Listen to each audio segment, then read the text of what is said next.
respectful. Shahid will go into how he wants to run the questions, so whether you need to raise your hand or whatever.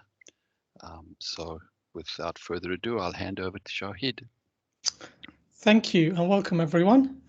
So my name's Shahid. I'm going to talk about Pulumi today. So what we'll be covering is, I want to talk about the common options for provisioning cloud infrastructure. I'll talk a little bit about some of the limitations of those approaches. And then really, I want to talk about a tool called Pulumi, which I've been using for a few years now. And I think it has an interesting place in the landscape. By way of a quick introduction, you probably seen me around on this meetup as a co-organizer. I'm a senior platform architect at Aura here in New Zealand. Aura is an amazing place to work, and I will be shilling about the fact we're hiring a few times during this session. In fact, I joked about we should change our name to Aura We're Hiring, and then nobody can really complain that we're shilling a bit too much. So I'm an Azure MVP. My background is in software development. Over a decade now, and that's probably another reason why I've kind of leaning towards things like Pulumi. My focus really is on modern cloud architecture and DevOps. I've got a variety of contact details on this slide here. As we run the session, this is a meetup, it's pretty relaxed, so please stick your hand up if you've got any questions or type them in the chat. I've got the window open, so I'll try and keep an eye on that. I'd much rather take questions in the context of a particular topic or a slide rather than waiting till the end. So please do jump in.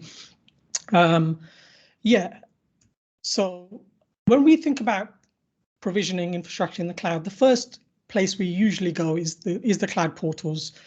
And that's very understandable. If you're working with a cloud provider and you don't do this stuff routinely, then the portals are the really obvious place to go. There's a number of reasons why. The first one is discoverability. You go to the portal, you understand what's available, what features are there, what are the settings, things like that. You get wizards usually that guide you through provisioning a particular resource. So they will give you options and help text and everything else. Can make it a lot easier. And generally speaking, most people are very comfortable with GUIs. It's things we spend a lot of time on. Of course, there are some downsides of things like portals. It's very hard to repeat things consistently. This is something I particularly suffer from. If I provision two of the same resources, I will probably name them differently every time I do it. It's just such a bad habit I have. Sometimes the options you need can be buried kind of deep in submenus. So you're clicking through several layers to get to an option that you need to set. The other really obvious one is, provisioning takes a human to click buttons, and it's really difficult to do that in parallel. And generally speaking, you will have to resolve your dependencies. So what I mean by this is, if you are creating a web app and you need to set a connection string, you probably want to make sure your database is provisioned first, so you can set you kind of have to figure all that out yourself.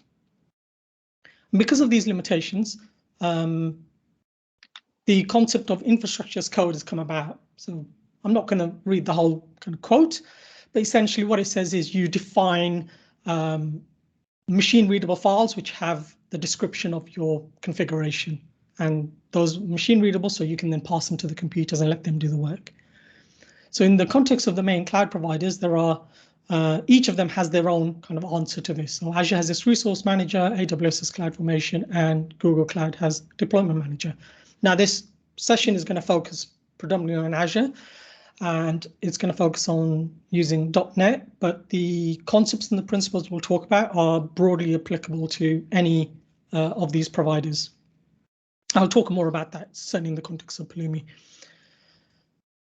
So here's an example of an ARM template. So this is how you would provision a resource group and a storage account in Azure. And the first thing you notice is, wow, that's a lot of text, a lot of words. So let's kind of break it down a little bit, just briefly. So just zooming in a bit. So first thing we've got here is we've got some parameters defined. So we're saying we've got a storage account and it's a string, and we've set a default value. And now we're defining a bunch of allowable values. So what this means is somebody using this template will get some validation that will force them to pick a particular value that's valid. And that's great. That helps things a lot. And then we are looking at where we locate this code. So we are using. So we can see here that we're starting to use some functions. There's these square brackets. We have parentheses. We're starting to see things that don't look like JSON. And that's the first kind of hint to me anyway, that things aren't quite as sweet as they potentially could have been. And then we're starting to see more of these functions. We're now concatenating the strings with some other strings. And this isn't JSON. This isn't normal JSON. This is now some slightly weird syntax. And then we can see that we start using these variables and parameters in our storage accounts. So really the point I'm trying to get across here is that it started off looking like JSON, but as we dive a bit deeper, it doesn't quite look like the JSON we may be used to seeing. We're starting to see things which show that they've had to extend the syntax to cater for additional features that we might need. And then we can output some values. So once we've got this template, we can pass it to the Azure CLI, for example, and we can get that template to run. And the nice thing with the template is it can be source controlled. It's repeatable because it's in source control. It's exactly the same. And this command just runs, you pass in different templates to get what you want. And that works great. So when we talk about cloud templating, they're really great from the perspective that we can automate them. Generally speaking, they're idempotent. So you run the same template twice. It shouldn't necessarily double everything. The template will describe the desired state, but it doesn't kind of iteratively just repeat the resources as you do them. Obviously, it's much easier to provision multiple resources now because you've got a file that you can just copy and paste things in if you like. And broadly speaking, the resource dependency is mostly resolved for you. So within the templates, you are referencing other resources, and therefore the engine behind this can figure out that you need to provision this resource first, and then the subsequent resource needs some values from that. And that's great. That makes life a bit easier. So in terms of downsides, well, first one really is they can be very verbose. You need to learn a domain-specific language. So the syntax I showed you there, and we'll see a bit more of it around concatenating things and maybe even conditionals and loops, is specific to the cloud provider's syntax. They've come up with that language, that domain-specific language, and you kind of need to learn it. Also, the engine behind these is generally speaking closed source. So the ARM engine that deploys its resources is closed source. So you don't necessarily know what's happening. You can't potentially fix an issue that you're trying to fix, or you may run into. And with some of those kind of deficiencies is where something like Terraform has come about. Now, I have almost exclusively worked with Azure in my career. And when I first heard about Terraform, for me, it didn't seem any point, because I was like, if I'm working with a templating language, then why would I bother with Terraform if ARM does the same thing? But as we'll see, Terraform is a bit different, has some additional features. So this is a tool from HashiCorp. They use their own markup language called HCL. This Terraform is designed to be multi-cloud, multi-platform, although the code you write specifically to a platform isn't necessarily lift and shift to another platform, but it lets you create resources across multiple resource providers, if you like. It's an open source tool, and it's written in Go behind the scenes, which most modern cloud tools are. So let's kind of have a look at a similar example of provisioning a resource, a storage account, a resource group in Azure using Terraform. And the first thing you'll see is it does look a lot cleaner. There's far fewer words on the page. It's a bit easier to read. It's doing the same thing. So we can see here that we're referencing the resource group we've created in the lines above. We're now kind of dotting into the values of those. So that's quite nice. We're not having to do this super weird concatenational syntax. We are just kind of referencing previous values and using like a dot syntax to grab particular properties of those resources. And that to me is a lot cleaner. I find that a lot easier to understand. So what's the downsides of something like Terraform? Well, again, now it's a custom domain-specific language that HashiCorp have created. You will find that with Terraform, it uses a concept of providers, and the providers are either created by HashiCorp or by third parties. But generally speaking, when a cloud provider releases a new feature, the provider for that will often lag behind, because essentially there's an adapter layer, if you like, that has to be created that allows Terraform to provision that particular resource, and that can take days, weeks, even months to actually provision. And then Terraform has this additional, I don't necessarily say problem, a bit of a challenge, which is Terraform maintains state for the resources you provision, and you kind of have to manage that state. So you can use their tooling and their services to do that, or you can manage it yourself. You do have to be mindful that sometimes secrets can end up in that state, so you kind of have to deal with that as well. Now, the two examples I've just shown you were really straightforward. It's just provisioning one resource group, one storage account.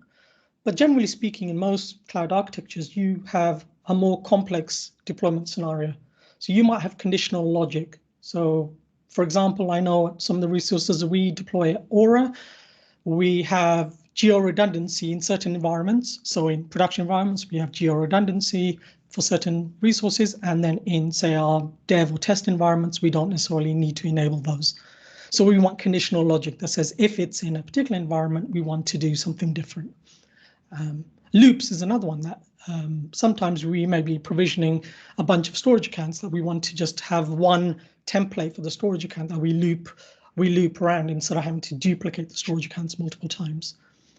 And then sometimes you are dealing with a third party. You might be needing to invoke some third party code, or you need to access some resources that aren't specifically in, say, Azure. So how do we deal with those kinds of things? Well, let's go back to ARM templates and have a look at how conditionals are done here. So similar to what we saw before, we've got a parameters to say whether this is production environment or not. And then now we've got this additional condition property, which is now using this equals function, and is checking the value. And if it's yes, then essentially that equates to true, and that resource will get provisioned. If that equals false, then it won't provision that. So again, we're starting to see this custom syntax for essentially doing conditional logic. And this makes sense because JSON doesn't really have concept of conditionals. It's a markup language. So we've had to add this additional logic in there. So this is now the equivalent, or one of the ways of doing this in Terraform. So in Terraform, what we have now is a ternary expression. So if that equates to true, then the count is 1, so we provision 1 instance. Otherwise, it's 0. And this is fine for conditionals. So let's have a look at loops. And to be honest, loops was probably the thing that was the straw that broke the camel's back from my perspective when I was working with these templates. So in this example, I have 2 websites that I want to provision, and I need the name of that website to kind of have the environment appended to it. Yes, Dan says kind of Bicep does improve the experience a lot, and it absolutely does. And I'll touch on Bicep towards the end. But I think in the context of ARM, this definitely still applies. And yeah, I think I'll talk about Bicep later anyway. And then we define the number of instances we want by having this length of the array property. The bit that I think I'm trying to get to here is I was working with, before I came to New Zealand, I was working as an independent consultant, and I worked with quite small teams. And those teams, generally speaking, didn't have a dedicated cloud person. They were software development teams who wanted to use Azure, but didn't necessarily have the expertise. And we wanted to template their resources because that made a lot of sense. But when people don't work with ARM on a daily basis and you come back and you see syntax like this, it can get tricky. Let's kind of whiz through this a little bit, but you can see that it's really just, to me, super confusing. In fact, I would come back to this maybe a month later and struggle sometimes to get my head around it. So similar concept now in Terraform, but again, we're seeing essentially the concepts of using a markup language creaking a little bit. So here we have essentially an array, and we are using the count property to create the number of instances based on the length of the array, and then we're taking the name from the actual array itself. So when we come back to this kind of concept of infrastructure as code, like I'm from a software dev background. When I talk about code, I think about software, C#, TypeScript, things like that. What we're really looking at there is markup that's had a bunch of stuff shoehorned into it to fit this use case. So, that's the bit that kind of stands out to me. It doesn't feel like code.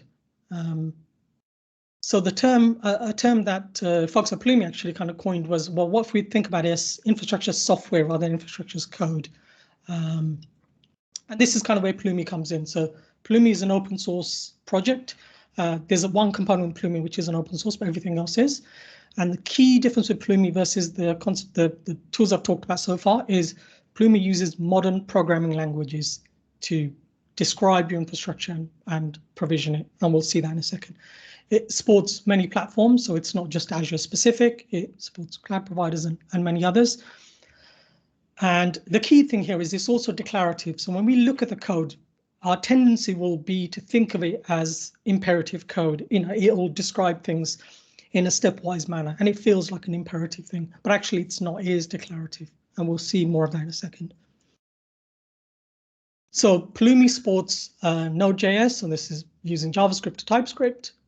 Supports Python, supports .NET Core, so that's using C#, F#, or VB.NET for you VB folks out there. I know you're still around.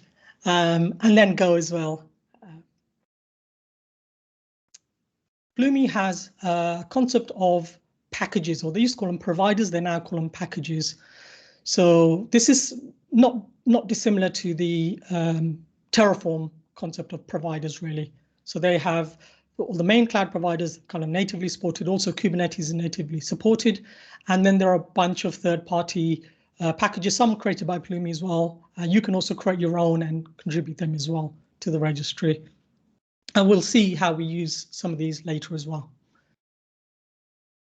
So let's kind of, how do we get started with this? So Pulumi has a CLI tool, and what you can do is do Pulumi new. In this case, I'm doing an Azure C# project. And if my little anim video runs, it doesn't run, this is the PowerPoint online issue. So let me see if yeah, let's do it this way then.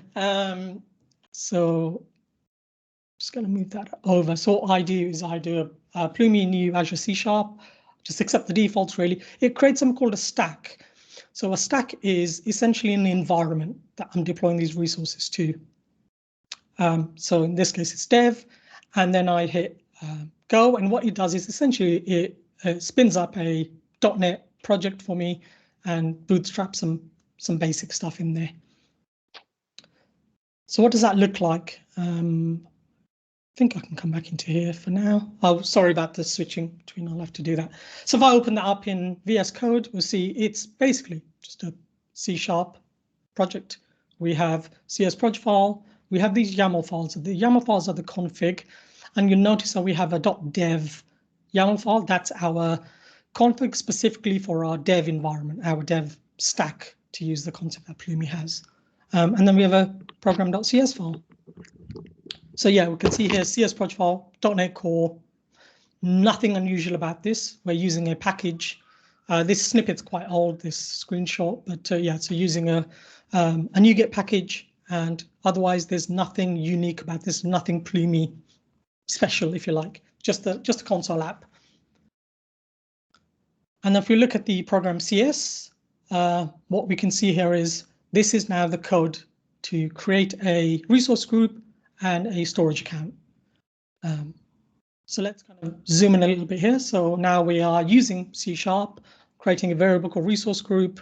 And yes, you can. So Dan's just mentioned that you can choco install as well. Yeah. We create a resource group. So we're doing a new resource group, and we're just giving it a name. Now, when we come to create our storage account, it's var. Whoops, what's happened there with my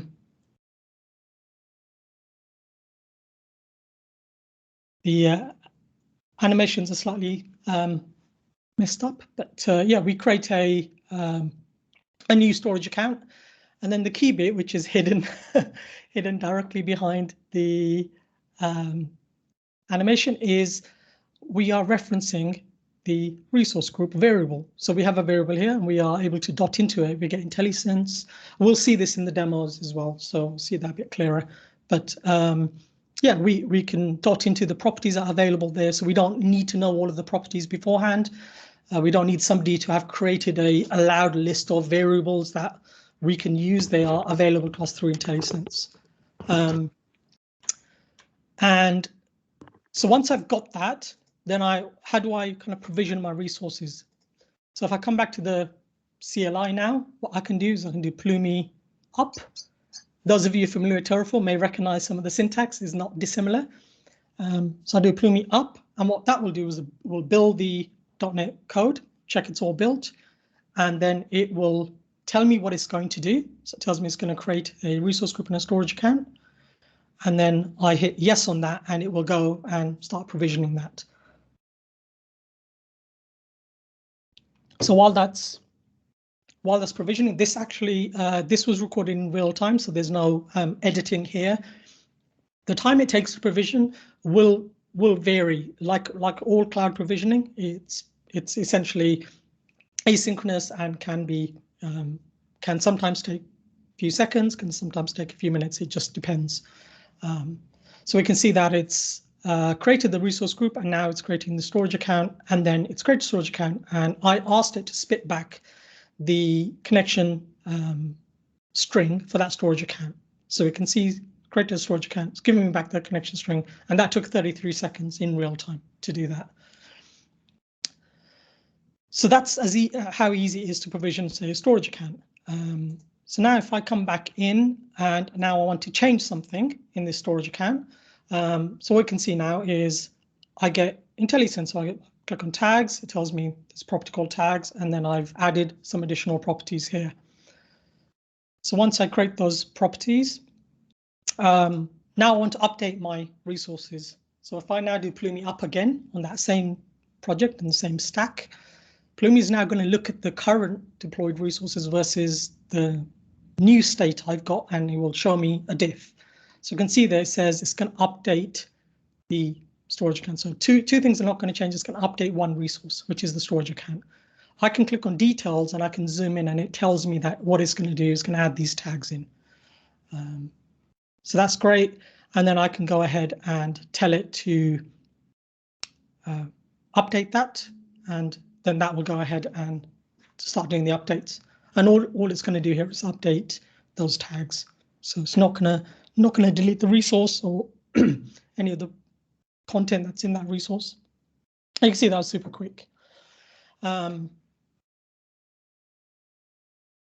So far you haven't seen any of the resources. So let's kind of have a look at what is actually done in the portal. So again, this is screenshots, but I will show you kind of in real life.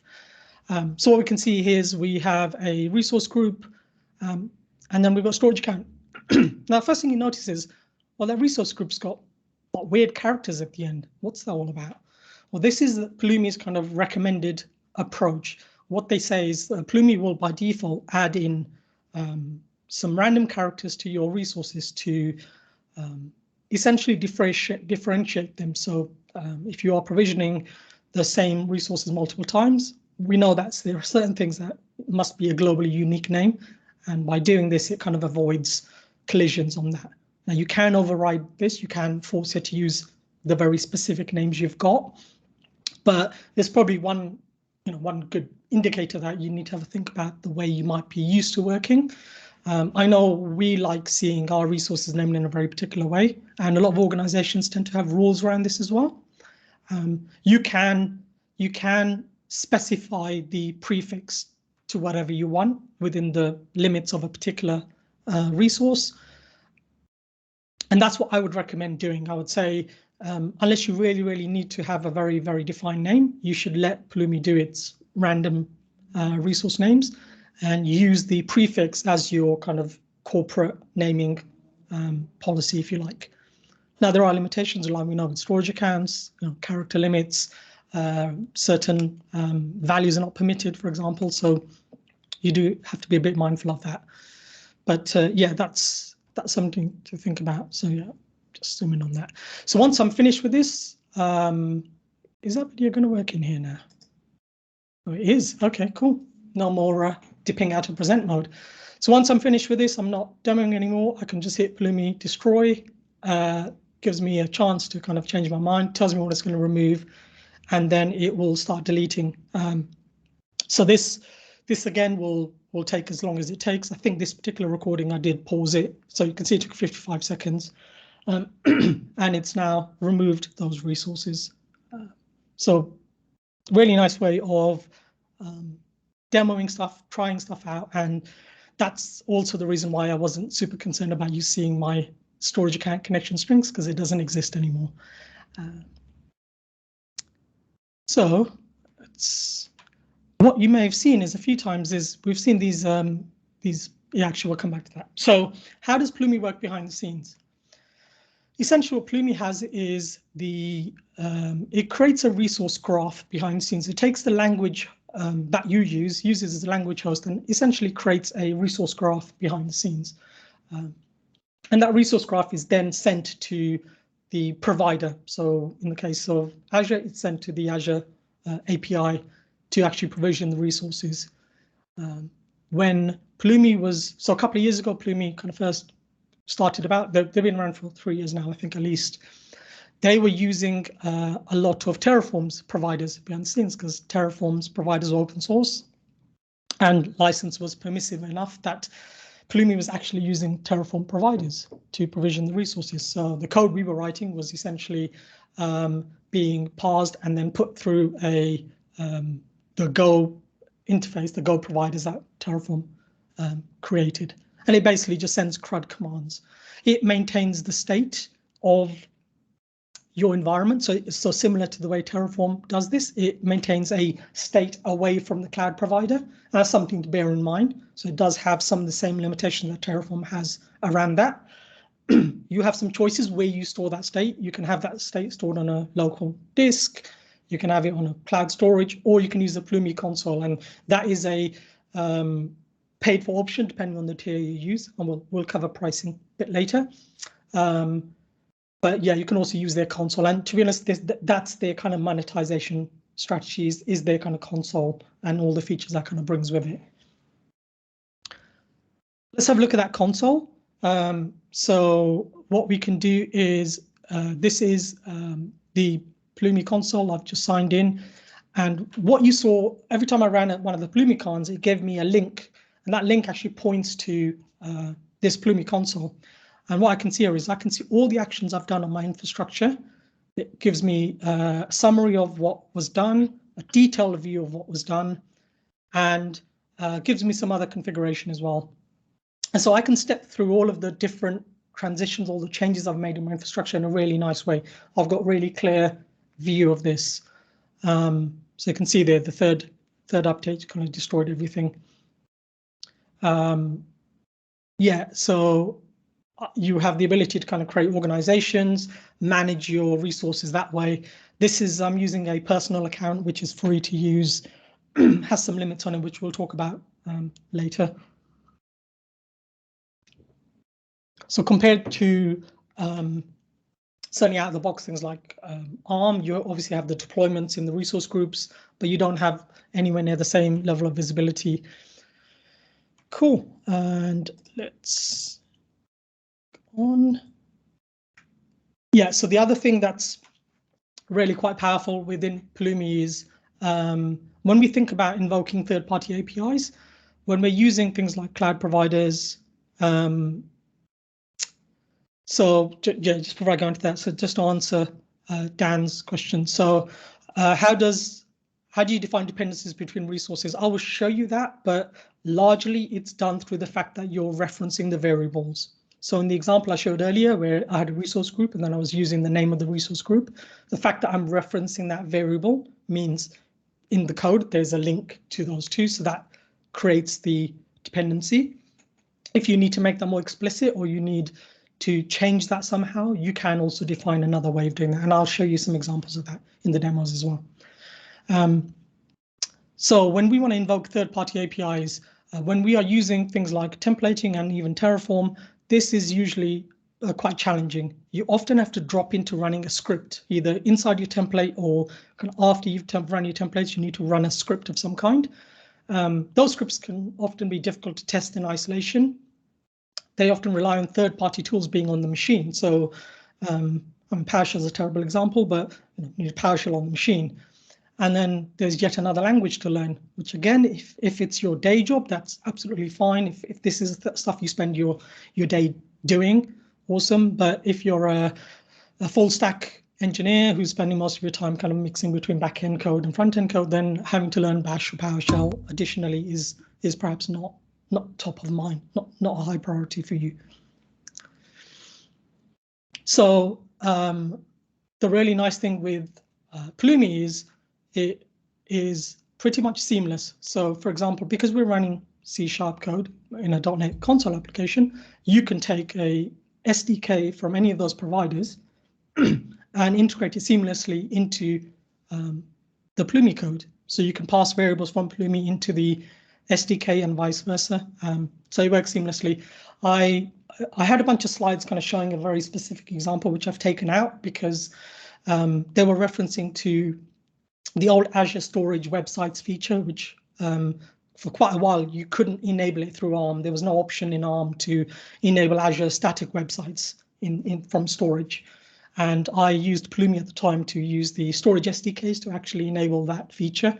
And I had a bunch of slides showing it, but I thought actually now that particular issue is fixed, and I didn't think it was worth going too deep into this. I'm happy to share snippets or things like that if people are interested in how you integrate these things.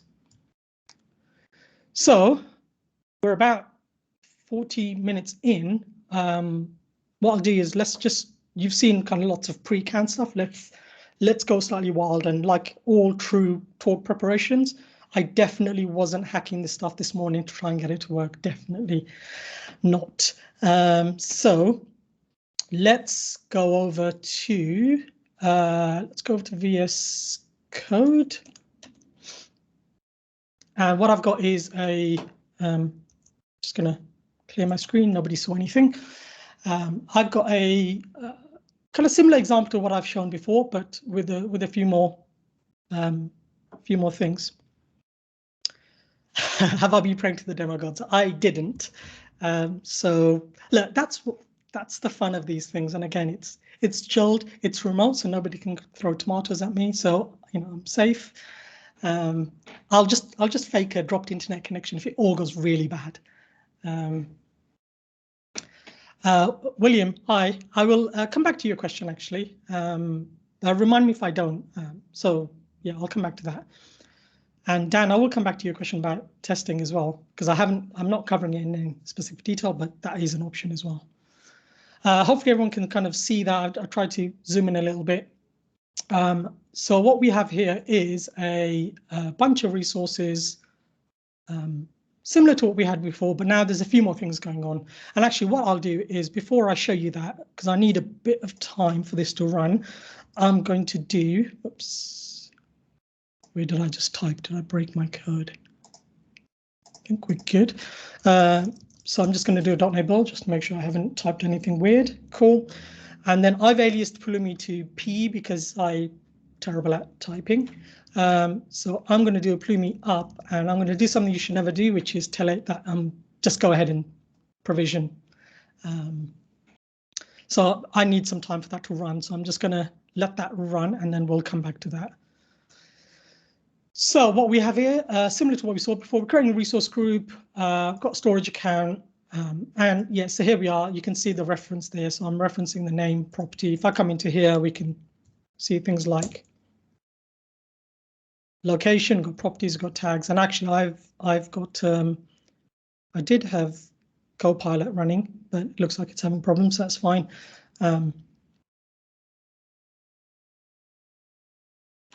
So I create a storage account, and then we're creating an app service plan.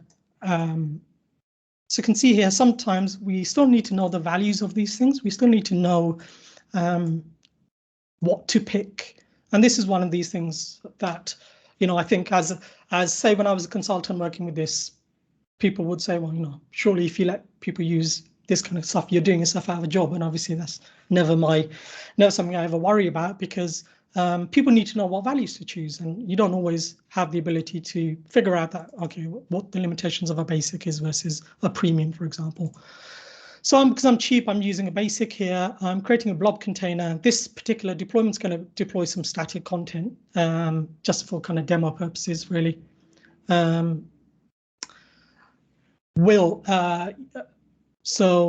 really, I mean, enums, there are a bunch of enums actually, and some of these code may also have enums available that I haven't used, but I'll show you there are a bunch of enums on that. Will, your question about Pulumi on Azure DevOps? Yes, I believe there is. I will be demoing stuff on GitHub Actions, because that's what all the cool kids are using nowadays, and I'm obviously one of them. But yeah, I think it is supported. Yeah.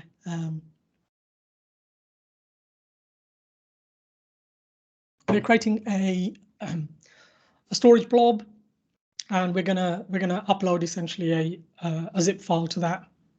And then we're creating a random password, because I'm creating a SQL server, and I want to set the admin password to a random password, and I don't want to have that password predefined somewhere. Bit of a tangent, but if you're doing SQL, currently at the moment, you should really use AD administrators, but you do need to first set up a username and password before you can switch to an AD auth. I think they may have changed very recently actually, but that's certainly the case. So we create a SQL server, and again, all the way through, you can see we're just referencing the values. So in here, there's a bunch of other properties I haven't set that I could do. The documentation will show you what the minimum requirement is.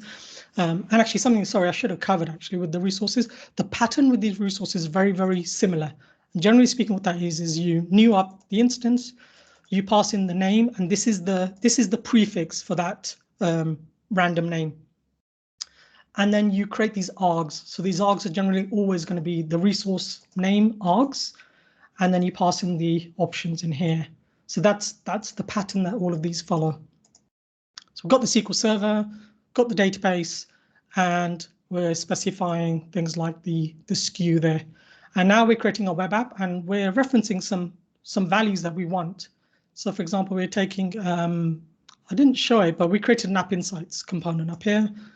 We're now setting the App Insights instrumentation key using the instrumentation key from the App Insights resource we just created.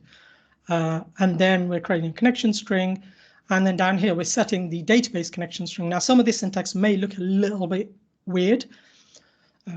So the Pulumi uses this concept of inputs and output generic types. And the reason for that is, if you think about everything that's going on in here, every variable that you're referencing is essentially like a promise.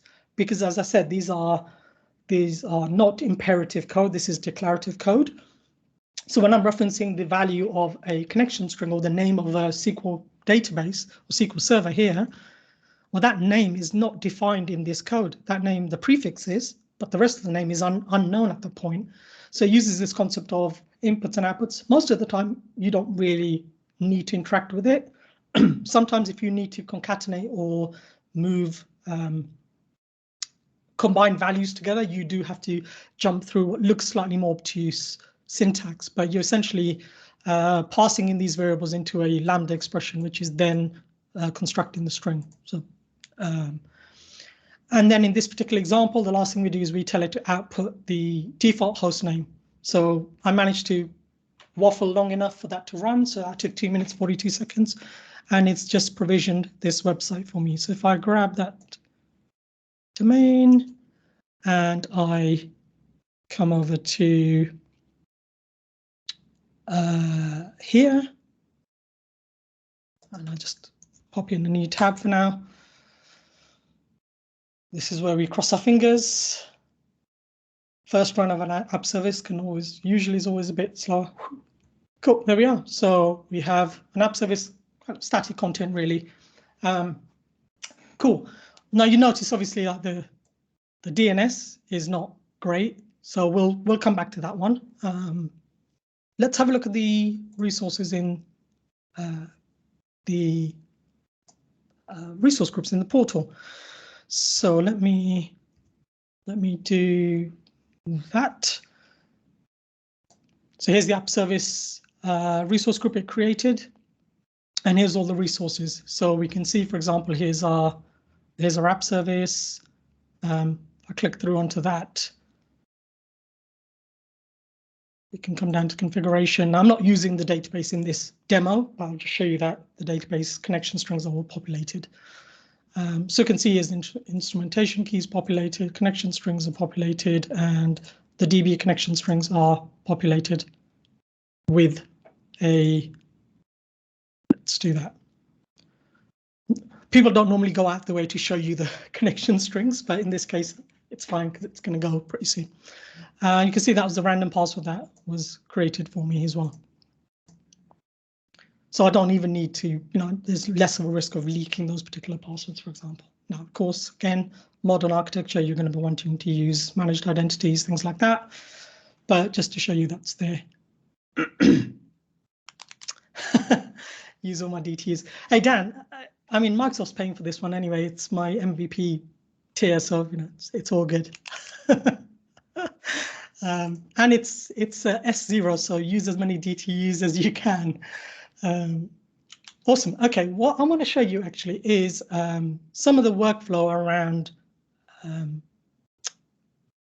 GitHub Actions. So this is all great as a provisioning a resource for the first time, but how do I manage my infrastructure going forwards as well? How do I deal with that? So one of the workflows you can use is like we do with our software. This is infrastructure software after all. We can use things like pull requests. So if I go over to GitHub, and you can see I've got kind of 3 branches. In fact, let me show you this in VS Code first. So let's come over here. So what I can do is I can switch to a different branch. Did I change? Let's just discard that, and then let's just switch branches. And in this one, what I've done is I've just added a additional storage account. So I've just created another storage account that I want to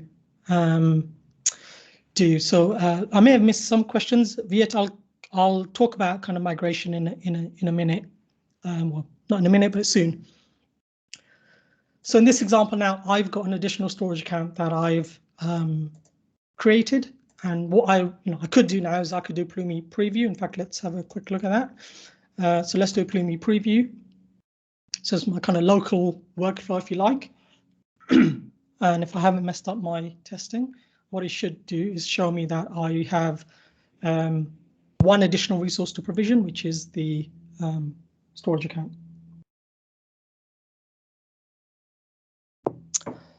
Which is broadly correct. There are some, we get this problem in a few providers. There are some default values which are not necessarily set in my default config, which it then picks up as a difference.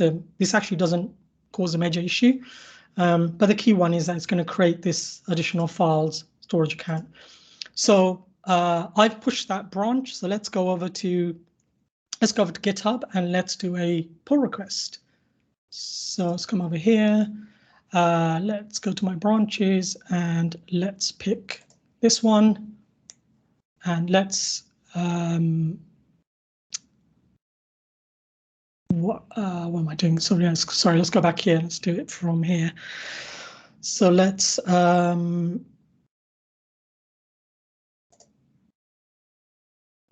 I have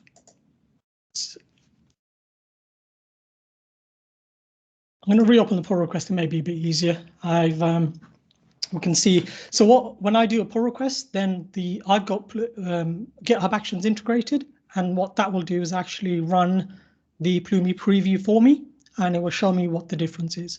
So now as a pull request reviewer, I can look at this and say, yeah, I'm happy with that. That's what I kind of expected.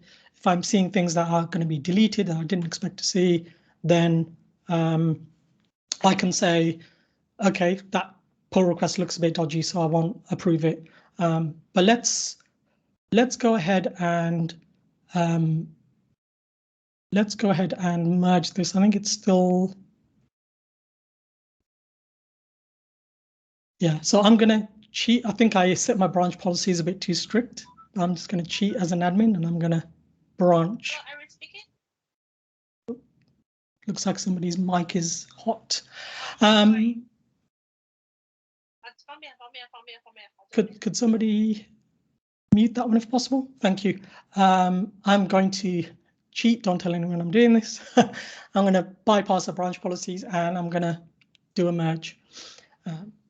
So now that's merged, and if I come over and look at actions, what we should see is we've now triggered a GitHub action, which will actually run the Pulumi update. So we'll actually now provision those additional resources. So we can see now the workflow is very familiar to people who are doing software day in, day out. This is now a very familiar workflow for them. Now we're using the same language, similar languages, similar workflows, similar tooling. It feels more integrated, in my opinion. And as I said, I'm a software developer a long time, and therefore this falls very naturally into my skill set. But yeah, so that looks like it is running at the moment. That will take a few seconds, I think. And then once that's finished, what we should be able to do is come back and have a look at what it did. And in fact, while I'm waiting for that, we can come over to the Pulumi dashboard, and we can have a look at activity. So we can see here that that was the merge pull request that's currently running at the moment. So we get kind of live view in here as well. I can see the source code, so I can see the git hash, the commit. Serge, does it have a visual state viewer? I think it does. I haven't been in here for a while, but I thought I saw something. Yes. So yeah, well, Pulumi iterates very quickly. If you're working with Pulumi on a daily basis, you'll be running Choco upgrade Pulumi fairly regularly. Something to bear in mind, I think, they do iterate very, very quickly. Their CLI will increment sometimes several times a week. Usually, they do semantic versioning, so you're generally good. But yeah, they do that. Yeah, so we can see now that's succeeded. I've got all the details in here, so I can click through and see the specifics. So you can see the storage account that was created. As I said, now I've got a good audit trail back to my my source code. I've got a hash. Obviously, if you're doing this, then you really need to ensure that nobody can really access these resources in the portal or through other mechanisms to really maintain that. There are ways of synchronizing that state, but yeah, you can. Sorry, Gordon, I think I missed your question around, can Pulumi be used to monitor resource costs over time? That's a good question. So you can use Pulumi to, say, set your budgets within Azure. Specifically monitor your resource costs. I'm not sure if the value's available somewhere. Probably, actually, if I think about it, you get your subscription, you probably get your subscription kind of current value from it. So probably. The other thing you can do with Pulumi is use it for drift detection potentially. So you can have it running regularly and checking if your production environment's drifted in any way from your thing environment. So we're kind of getting into the GitOps kind of philosophy around everything is in source control, everything is all state changes managed through source control. So yeah, so that looks like that's all done. So if I come back to the portal and come back to the resource group, oops, should see, let's just refresh that. Oh, there it is. There's the files storage account. So the additional storage account created. Cool. Okay. Conscious of time, so I'm going to whiz through one quick other demo and then get back to the slides. So I mentioned that I wasn't super happy with the DNS. And of course, because we're using these random characters, then how do we know what DNS records we can set? And this is really where the power of the plugin model or providers Pulumi has can really be quite powerful. So if I change branches again and I come over to a DNS branch, This now is very similar to what we had before. In fact, it doesn't have the storage account, I think, so we may see an additional diff here. But what you'll see is, in fact, let me show you in the project. I have a Pulumi Cloudflare package now as well, and that lets me, sorry, that one there, that lets me do everything I was doing before. So creating my web app as before, but now what I'm doing is I'm creating some DNS records. So I'm telling Cloudflare that I want a DNS record, and I want the DNS record to map to the host name of the app. So here's my CNAME record, and there's the host name for my app. And here, Dan, is you asking about the dependencies. Here I'm explicitly telling Cloudflare provider that I want this to be only provisioned after the app has been provisioned. Now, as I said, because it's using this dependency here, it should do it anyway, but I'm kind of being explicit. So I'm creating the text record for the domain verification. You don't always need this. Creating the main CNAME record, and then I am setting up a domain binding in the web app to bind to that custom domain. I'll get that running and I'll quickly show you how I've configured. I'll show you some of the configuration stuff because I realize I've kind of skipped over that. So if I do Pulumi up, and again, I'll just go yes because I'm a bit of a cowboy. And we will let that go through. Let me show you the config. So unfortunately, config is YAML, so you get used to YAML, I think. And really interesting is because I'm using the provider, the Pulumi console. I've got secrets in here, and I'm fine with these secrets being in source control because these secrets are actually encrypted and they're specific to a particular stack. So my team can pull this repo, they can run this code without any issues, or GitHub Actions can. If somebody tried to kind of copy this secret and use it somewhere else in another stack, they can't do that. It's encrypted, you can't get back the actual value, but it's encrypted per stack. And what I did for the Cloudflare is I added in a Cloudflare API token. So I went to Cloudflare, I configured an API token, and I've added it in here. And that's all I needed to do. So we can see now that that's run through. That was actually super quick, actually 20 seconds. And it's given me a domain name. So I come over here. And in fact, I think let's just make sure there's no smoke and mirrors. So here's my DNS records. I'd searched earlier for Pulumi. I'm kind of obfuscating some other ones. If I now search for Pulumi, we'll see here's the 2 new domain records. So now if I come over here and do that, and I get an error, classic. This was working fine previously, of course. There was a bit of magic that I needed to do, and it looks like the magic has left me. I found a bug earlier around binding the SSL certificates. So I was hoping that we could use Cloudflare to kind of bypass that particular option. And it looks like something didn't quite work the way it did in my demos. But the kind of concepts I wanted to talk about there, using another provider, seamlessly integrating, passing values between it, is all kind of applicable. And if we come into the web app, we can see the custom domain is set. There just won't be a TLS binding. Oh, okay, maybe it didn't quite work. Right, just check that. Yeah, so that did finish quicker than I thought. So something didn't quite work. So, but in true kind of demo fashion, let's swiftly move on and get back to the slides and see if I've missed any questions as well. So that we're good. Yeah, William, I'll cover that actually because it's not dissimilar to your previous question about brownfield scenarios. Why something like Pulumi really handy? And I kind of talked this a few times now, so maybe I'll rush through it. Yeah, as I said, there's no dedicated team to manage the resources.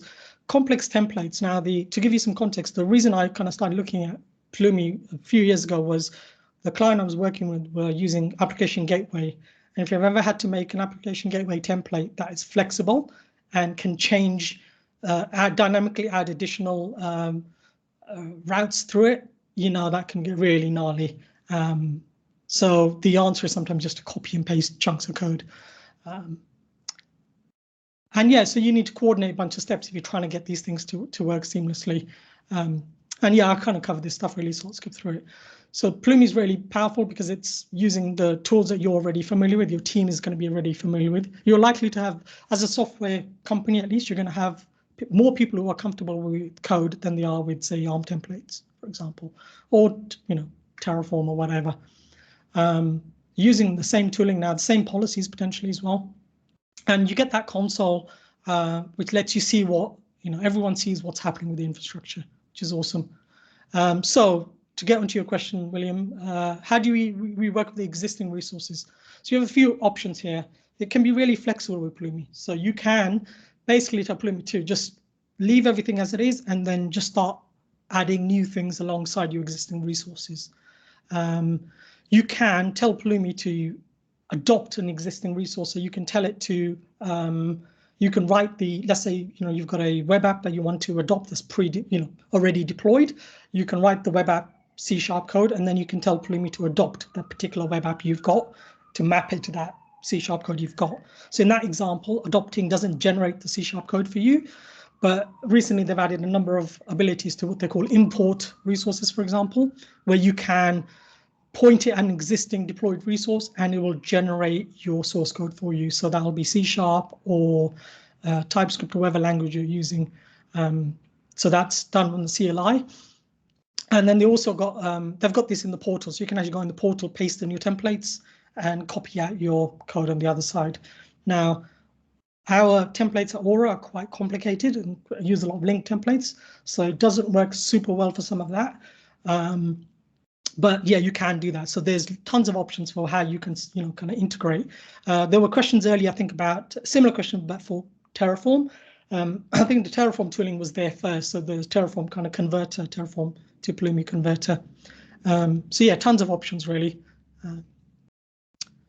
I kind of talked this already, but you get this kind of workflow that you're now familiar with. Something I haven't touched on, again, kind of talks long enough already.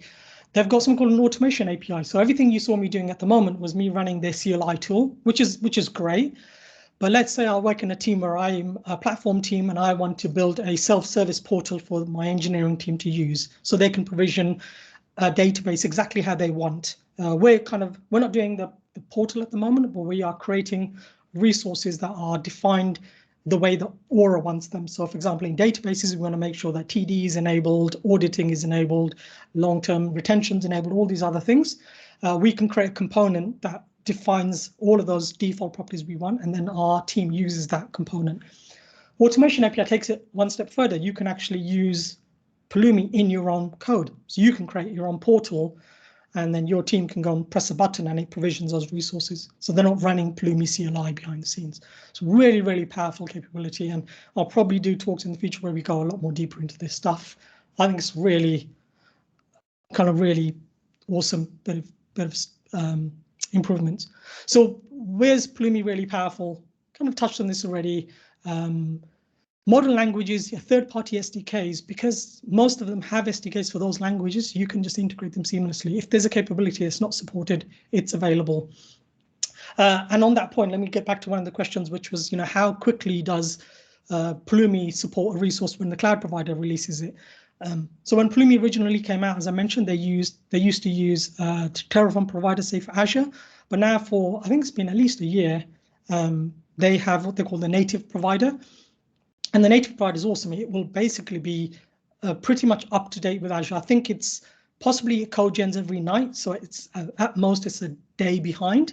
It may be even sooner than that. So after Ignite, when say the container apps was launched in Azure, Pulumi provider had support for container apps on that same day. So there is no more lag. You're not left behind. If it's in the resource provider API, it will be in Pulumi's native provider. I think AWS Invent is going on at the moment, and I think they've just launched the equivalent provider now for AWS as well. I suspect they're not far behind on the others. And, you know, in my opinion, I think Pulumi is quite easy to get started with, and it's free to use. You can use it entirely for free. You don't have to pay a single penny if you want, a single cent. And it's open source as well. So you can go and look at the code, fork it if you want. Please don't fork it, but you can. And then, yeah, I kind of touched on the API. It's really quite powerful. So pricing, you know, is this going to break the bank? Well, they've got a free tier. It's always free. So essentially, this is designed for things like I'm using one member. Any cloud, you get the console that I've been using. You get the secret managements.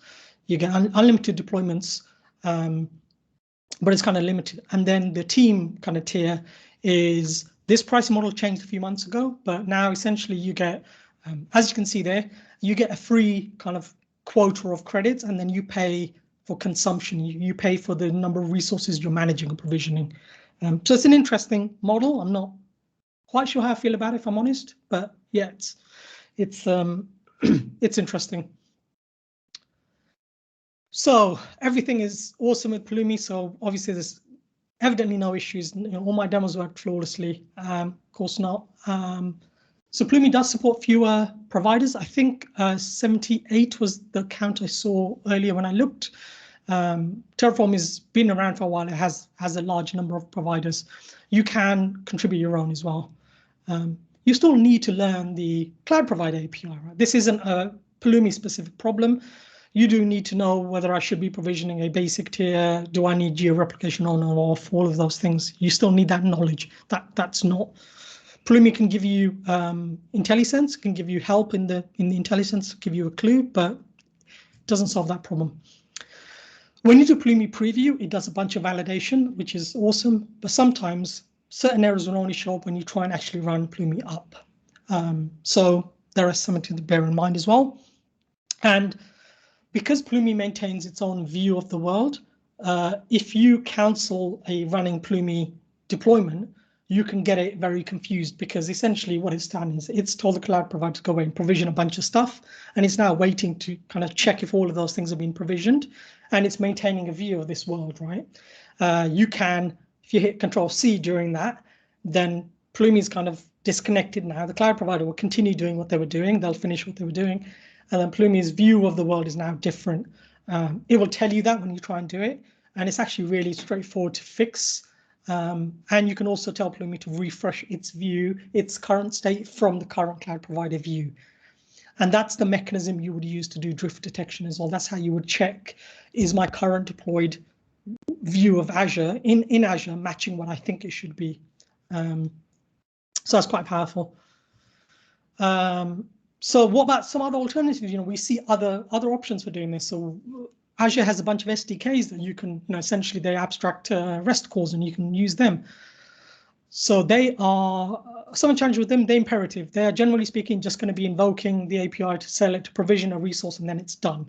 They're not always going to be idempotent. So running the same code twice will give you 2 resources. And they don't give you, they don't necessarily give you a view of the current world. They will just give you a view of what you want it to be now, what you've set it to. So you can't necessarily see this kind of difference. What about transpilers? So, you know, these are things like AWS has something called a CDK, Cloud Development Kit.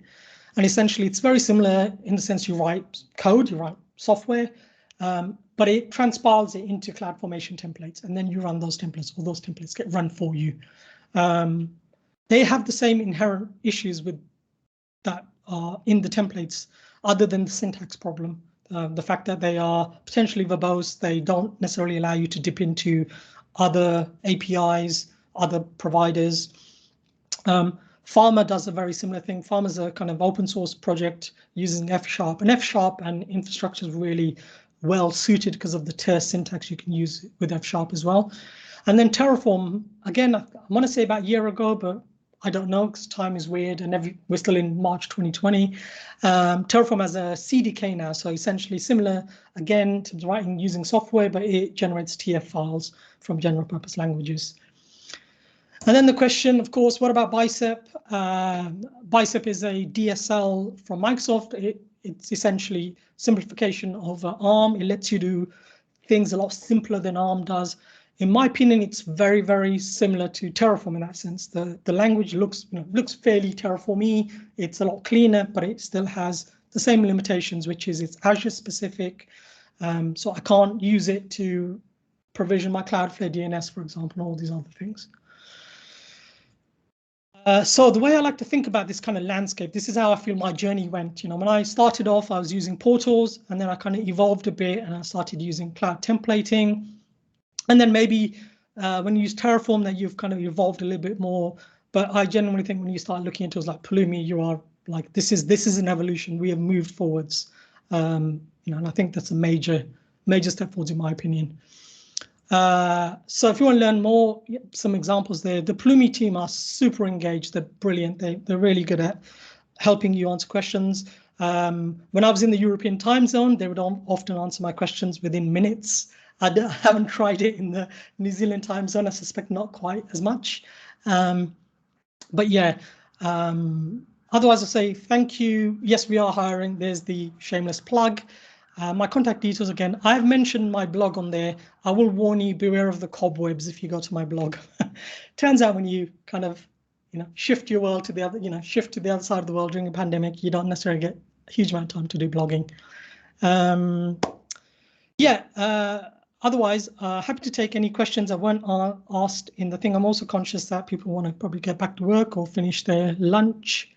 But yeah, that's me really. Just say thank you. And people got any questions that they didn't want to ask kind of publicly, do reach out to me. My DMs are open on Twitter.